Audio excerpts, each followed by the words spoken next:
Hello everyone, and welcome back to the Dry Arch podcast. It takes a whole village to raise a child. My name is Diane Douglas, and on today's podcast we will be talking about emotional intelligence, sometimes referred to as emotional literacy, emotional competence, emotional skills, or EQ as opposed to your IQ. Regardless of which term we all use, these terms are closely related and are used to describe our ability to handle our own and others' emotions, so it's crucially important in our life skills. When we think about a child's success, we often picture good grades, sharp problem-solving skills, and a high IQ, but there's another form of intelligence, one that doesn't show up in standardised testing, that can be even more powerful in shaping a child's future. Emotional intelligence, or EQ, shapes how children build relationships, handle challenges, and navigate the ups and downs of life. Today, we welcome back our Emotional Wellbeing Champion, Nicola Spence, who's going to help us understand what emotional intelligence is and why teaching it to our children from an early stage is not just valuable, but essential. And we'll discuss why emotional intelligence can sometimes matter more than raw intellect when it comes to long-term happiness and success. So let's dive in, Nicola, and uncover why helping children grow their emotional intelligence might be the greatest gift that we can give them. Could you start by explaining to our listeners what emotional intelligence is? Thanks for having me back, Diane. I'm delighted to be with you and our listeners again today, especially to talk about a subject that we at the Dry Arch are very passionate about, and I'm really keen to share this with our parents and carers.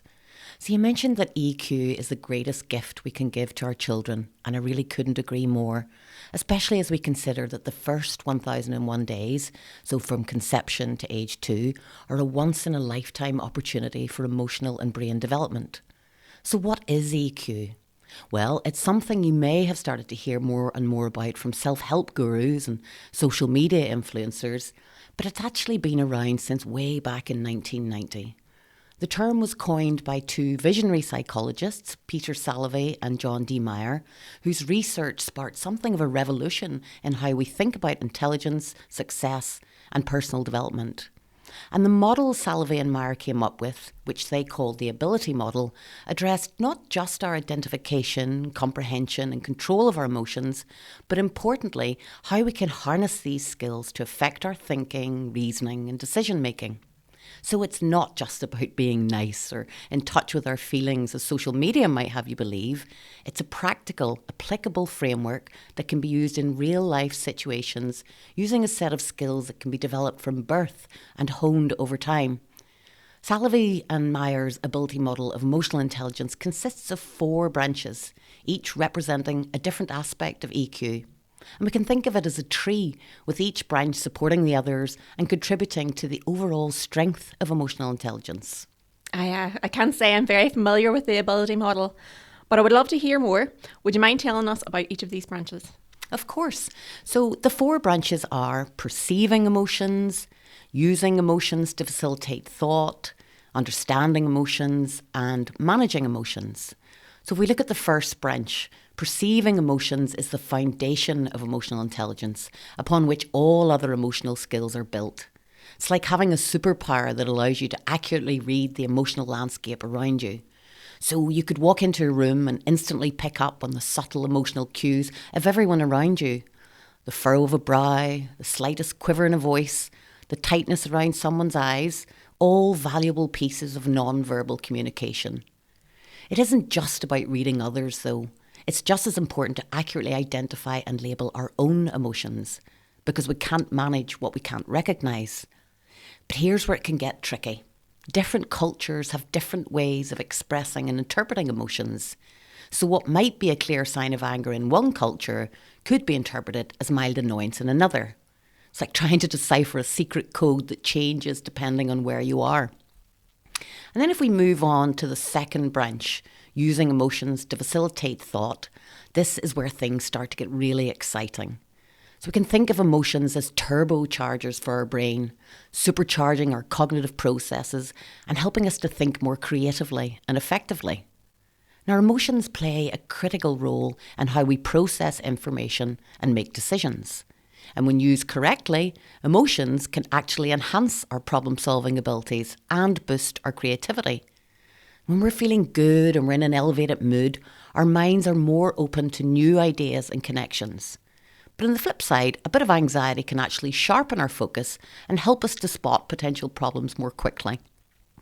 Of course, our emotions can also be problematic in clouding our judgment, so the key is to learn how to leverage these states to our advantage. And then the third branch, well, that's all about understanding emotions. And this goes beyond simply recognising what you or someone else is feeling. It's about diving deep into the complex web of emotions, understanding their causes and consequences, and recognising how they evolve over time. So you can think of it as being like an emotional detective. You're not just observing the surface level emotions, rather you're solving a complex puzzle where each piece represents a different aspect of the emotional experience.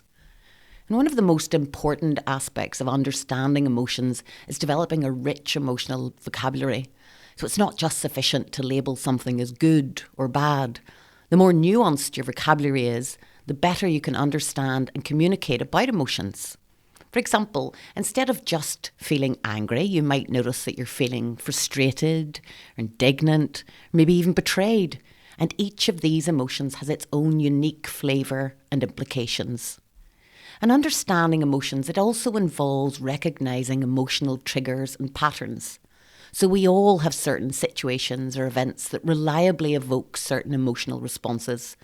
By identifying these triggers, we can better prepare for and manage our emotional reactions. And then we move on to the fourth and final branch of the ability model, and that's managing emotions. And this is perhaps the most challenging, but also the most rewarding. So it's not about suppressing our emotions. Rather, it's about learning to regulate our emotional responses in a way that's beneficial to ourselves and others. And we can think of ourselves as being like the captain of a ship navigating through stormy seas. So we can't control the weather, but we can adjust our sails and steer our ship to calmer waters. And similarly, we can't always control the emotions that arise in us in situations we encounter, but we can learn to respond to them in healthier, more productive ways. And one of the most important aspects of emotional management is finding the right balance between emotion and reason in decision making. And contrary to popular belief, making decisions based purely on logic isn't always the best approach. So our emotions often contain valuable information that can guide us towards better choices. And the trick is learning how to integrate emotional and rational inputs effectively. I quite like that analogy. I think we can all identify with that. So why is emotional intelligence important for our children's development? Well, teaching EQ, or emotional intelligence, to our children, it improves their self-awareness, their empathy, their social skills, and this sets a crucial foundation for their future success. It fosters their resilience, along with their ability to have positive relationships throughout their life. So I'll give you a scenario. So let's say John is struggling with his maths homework. He's gotten stuck in a problem, and he throws down his pencil in frustration. His mum comes over to offer help and he yells at her, thinking that she's just going to start nagging at him. He storms out of the room and he doesn't come back to the homework because he just doesn't see any point to it. The next day he's in class and he tells the girl next to him that the homework was stupid. And when the teacher asks him to hand in their work, he says he hasn't done it. And now he's in trouble because he hasn't explained that he was having difficulties with it or he didn't ask for any help. Now consider this response to the same problem. So John realises that he's getting frustrated and he quickly considers the outcome of yelling or throwing his book on the floor, but he recognises the emotion. He has the vocabulary to name it and he comes up with a better way to respond. So he goes to his mum and explains how he's feeling. He decides that he wants to try again, and despite feeling frustrated, he accepts help from his mum because he understands what he'll gain in the long run. But his mum pushes him a little too hard, And he's able to understand that that's because she really cares and she just wants him to succeed. But he's able to say to her, well, look, I need to go at a slower pace and I would like to try doing it again by myself. And then the next day, he waits until his class is over and he tells his teacher that he's having trouble understanding the problem. And then she's able to explain it in a way that makes sense to him. So you look at the difference between the first and the second scenarios is in the second, John uses learned emotional intelligence skills to find the best solution to his problem, and all whilst keeping his relationships intact. And this is because John has been guided throughout his childhood to develop these skills.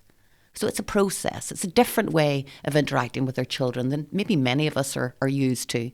But it is the only way if we're to nurture a well-balanced, healthier society of young people. And I know at this stage that Brenda, our CEO, would like me to remind all of our listeners that you're not alone in this. So here at the Dry Arch, our team is on hand with all of the expertise and caring that you need to adopt new ways of supporting our children and to help them navigate their way through this crazy, wonderful, if at times scary world. And there's a wealth of research available that evidences the link between higher EQ and positive academic outcomes, or our IQ as systems measure. So there was a 2001 study by Durlach et al., and they found that the use of social and emotional learning programs in schools showed an 11 percentile improvement in academic performance. So there's your proof that developing EQ really does work. That is quite a jump, especially when you consider that it could mean the difference between getting into a place at university or not, or even getting into your chosen secondary school. So are we seeing these programs widely used in schools because they see and value the correlation between the emotional intelligence and academic performance? Yes, we are seeing emotional intelligence increasingly becoming embedded into school curricula worldwide. And we can look to the Nordic countries as the trailblazers for best practice. In fact, a lot of our Dry Arch programs follow the Nordic approach to parenting and supporting our children and young people. So we discovered that emotional intelligence in Nordic schools is not a supplement. It's a cornerstone of their educational philosophy. So they see learning as being not just about numbers and letters, but also about empathy, resilience, and meaningful relationships. And recognising its significant impact on children's success, they integrate the development of emotional intelligence into their curricula actively and with purpose. And this strategic approach is designed not just to enhance children's learning experiences, but also to equip them with the essential real-life skills required to navigate their emotional and social landscapes effectively. So in Denmark, for example, empathy was made a required school subject way back in 1993. And these classes are dedicated to practicing kindness, discussing personal or academic challenges, and building emotional awareness. And the goal isn't just to promote good behaviour, it's to train the brain.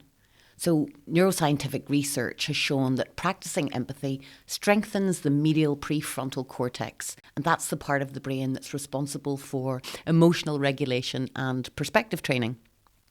So this is exactly why you see us at the Dry Arch offering programmes on empathy and compassion, respect and values, all those characteristics we take for granted without realising they need to be taught and nurtured for emotional intelligence to develop successfully.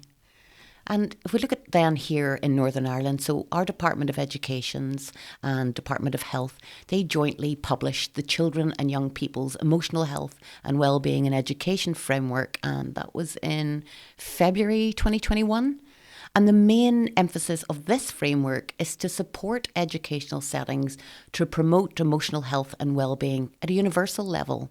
And this is through a holistic, multidisciplinary approach. And so the aim is to build resilience in our children and young people and to enable them to cope with the challenges that they might face in life.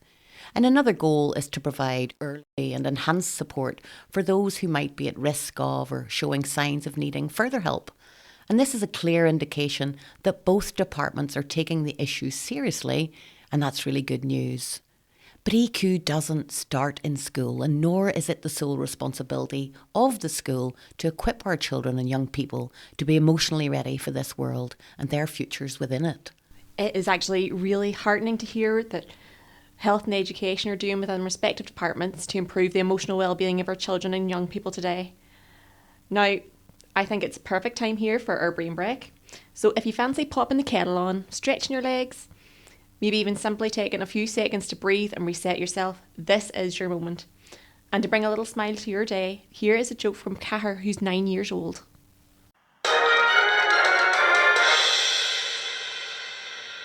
What did the picture do to end up in jail? Nothing. He was framed.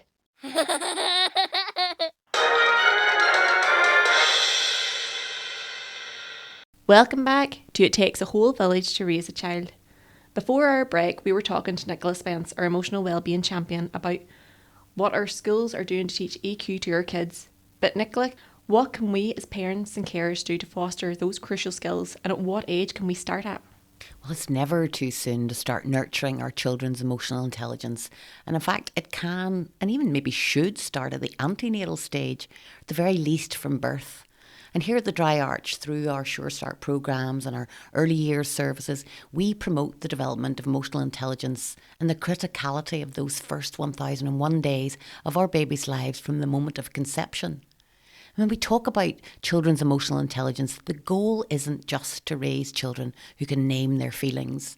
It's by creating a foundation where emotions are understood and managed and used as a compass for healthy relationships, learning and resilience. The aim is prevention, so we want to reduce the scenarios that require later intervention by building emotional intelligence early and consistently. When you say prevention, Nicola, and we've all heard the expression, prevention is better than cure. Can you elaborate a little bit more on what you mean by this? And how might we prevent the need for intervention in understanding the impact and not nurturing our child's EQ from the get-go? Well, it's better for long-term well-being and outcomes, of course. Early emotional skills are linked to better mental health, to academic success and social relationships. So when our children and young people can regulate frustration, they can navigate disappointment, and they can collaborate with others, they're less likely to develop chronic stress, anxiety, or other behaviour problems. What we're doing is we're creating empowerment and autonomy within our children who understand their emotions and they feel more in control. So this sense of agency reduces power struggles at home and in school, fosters cooperation and intrinsic motivation rather than dependence on external correction. Self-regulation, empathy, problem-solving and impulse control are cross-cutting skills for every domain: learning, sports, arts and future work. So early cultivation creates a toolkit that our children and young people can draw from in all of their life stages. Fascinating. And it's so interesting that we can actually start teaching emotional intelligence from birth. Can you tell us more on how exactly we do that? Well, emotional intelligence starts to develop in babies on day one through responsive caregiving. Infants begin to pick up on emotional cues from their caregivers, so it's crucial that we create a secure and responsive base. So babies and young children can't manage their feelings and their emotions on their own. So as caregivers, we have to help them to understand and manage what they're experiencing and feeling. Soothing and calming our babies' and toddlers' emotions is absolutely essential to their social and emotional development. Our bond with our babies, our ability to stay calm and regulate our own emotions are important first steps while we make sense of and respond to our baby's distress. So matching our baby's facial expressions, our tone of voice, sensitive touches, swaddling or nestling them close to us will all help soothe and calm their fussy periods. Then over time, these repeated, everyday interactions will allow our babies to grow and understand their own feelings. This is as if to say, oh, that's what I'm feeling. And I know calming babies can of course be a demanding task, and parents should seek support and help for their own emotional well-being if they need it. It's so important that we as parents and carers are physically and mentally well. And the research shows that parental mental health significantly influences a child's emotional, social and cognitive development, especially during those critical first 1001 days. I know I've said it already today, but it does bear repeating that the Dry Arch Sure Start services are on hand for anyone who's feeling overwhelmed or who just need a little bit of advice and practical support when they're bringing a new baby into the world. And our website will show the very diverse and comprehensive services everyone can avail of, irrespective of age or stage of life or even your postcode. Thank you for that reminder, Nicola. I could not agree more.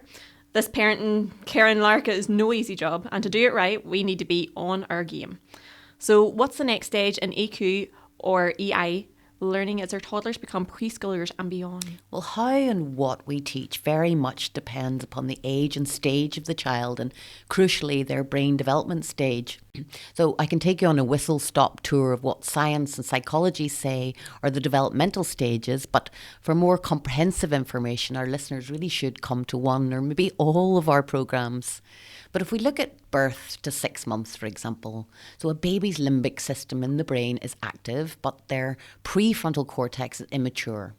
And what that means in less scientific terms is at this stage, we only see basic emotions such as contentment, distress, or interest, and they require complete co-regulation from caregivers. But then if we jump forward to 3 to 5 years old, language areas are developing, emotional vocabulary and self-awareness is growing, and at this stage, tantrums are normal because their emotions outpace the child's ability to regulate them. Then as the prefrontal cortex or the communication centre of the brain strengthens from 5 to 8 years old, so too does emotional understanding and peer relationships start to become more important. And now we're starting to see increasing capacity for independent management of emotions. And then logical thinking, well, that's more present from ages 11 to 15 as the frontal lobes continue development. But we also see more introspection and moodiness at this age. And we know that prefrontal cortex doesn't fully mature until age 25. So we can start to see how the age and the stage of the child is a crucial consideration as we look at how we can teach and foster EQ.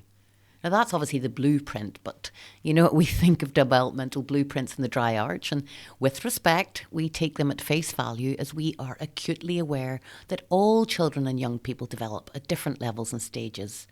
But if we can get the emotional intelligence bit right, we've got a sound foundation for that future development. So we've learned some of the ways that we can teach our children EQ or EI, but how can parents and carers tell if their children's EQ or EI is developing appropriately? Well, as we've learned, children are learning different EQ skills as they grow, but they're also learning them at different rates. So there's no single, tidy, linear model to summarise how EQ should look in children of different ages. But there are a few things that take a child from pure sensory motor development to making friends and impulse control.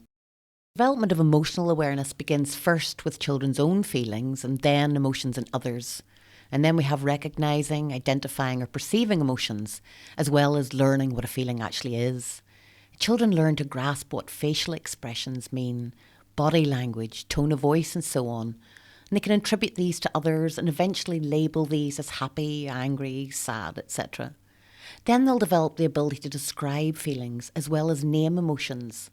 They'll learn how to use emotional vocabulary to convey how they feel. And then next we have empathising with others' feelings, which at some point will extend to feeling concern when others aren't okay or feeling sympathy for animals. And controlling or managing these emotions comes later. So our children learn and are able to apply the knowledge about when it's suitable to act or react when they feel something. And this skill leads to understanding what causes feelings, both in themselves and in others. And then eventually to understanding the link between emotion and behaviour. So some of the things that we can look for as evidence of our children's developing AI includes increasing emotional vocabulary and growing self-calming abilities, improving conflict resolution, and stronger relationships with family and peers, which develops gradually over time. We can observe how our children are expressing their emotions. So even quiet children will express themselves in ways that are noticeable, while louder children might be more verbal, or more introverted children might sing, draw, or even write about how they're feeling. Sometimes these things happen so gradually that you might not pick up on them straight away. And we can also watch for our children's ability to listen to others. I'll give you another wee example. So let's take Paul and Mary, for example. So Paul says, "I have a big dog." And Mary then says something completely unrelated or self-focused, like, "My mum's a nurse." And then a little bit further down the line, Mary might respond with something like, well, what's your dog's name? Or what colour is your dog? So as children develop, they'll start listening more actively to others and they'll respond in emotionally appropriate ways. So as another example, Paul might then tell Mary that he's excited because of something his dog has learned, and Mary might be happy for him. So a child's ability to self-regulate is another skill to observe for developing EI. And at some point, you might notice that your child is taking a moment to process something emotional. It's often a slower process in children, but it is a big step forward. So if you notice that your child is taking a deep breath where she might once have acted angrily, you could acknowledge this behaviour and offer them specific praise as positive reinforcement. I think our listeners will appreciate those practical tips, along with everything we've learned today about emotional intelligence and its fundamental role in our children's development and future success in learning and life. Could you finish by telling us about any additional support for families offered by the Dry Arch? Absolutely. Well, we're actually rolling out a new programme in the autumn, which we've designed to help parents and carers support their baby's emotional development in those critical first 1001 days. We really want to support our families to understand how they can best be responsive to their baby's cues and how consistency builds trust and emotional security.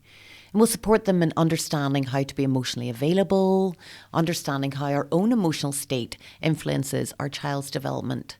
And we'll introduce modelling healthy emotions and how to create a safe, stress-free environment. Our babies are born calling out for love, and we want our parents and carers to be able to answer that call in the best possible ways. And we also have numerous existing programmes designed for every stage of a child's development, from the ante and postnatal periods right through to the teenage years, along with parenting support programmes, neurodiversity championing, youth mentoring, and of course therapeutic interventions. And supporting and managing emotional well-being, it's a core feature of all of our programmes and services. And our listeners can find full details and more information on these on our website at www.dryarchcentre.org. And there they'll also find our contact details, and we would invite them to reach out to us with any questions or queries that they might have. Nicola, I think our listeners are going to be flooding the phones looking for advice and support in nurturing our children's EI. What can we tell them? We will just want to tell them we're here. We have specific programmes developed on this very subject, and we would love to welcome you as parents and as young people along. Just reach out, please. That's good to hear. We are not alone for sure. So, any closing thoughts on today's topic of the importance of nurturing our children's emotional intelligence, or what the scientists among us call emotional quotient? Absolutely, Diane. So nurturing emotional intelligence from the start isn't about preparing our children to avoid problems. It's about equipping them with the tools to engage with life's challenges, with curiosity and with care and with resilience. And when we invest in EQ early, we're paying forward healthier relationships, better learning, and a more compassionate future. And this is exactly what all our precious children deserve from us. Absolutely. And that brings us to the end of today's episode. A big thank you to Nicola for joining us and for all of you listening in. As Nicola mentioned, if you'd like more information, feel free to reach out through the contact form on the Dry Arch website. And don't forget to keep an eye on our social media pages for updates and upcoming programmes. Until next time, goodbye from us all here at It Takes a Whole Village to Raise a Child podcast.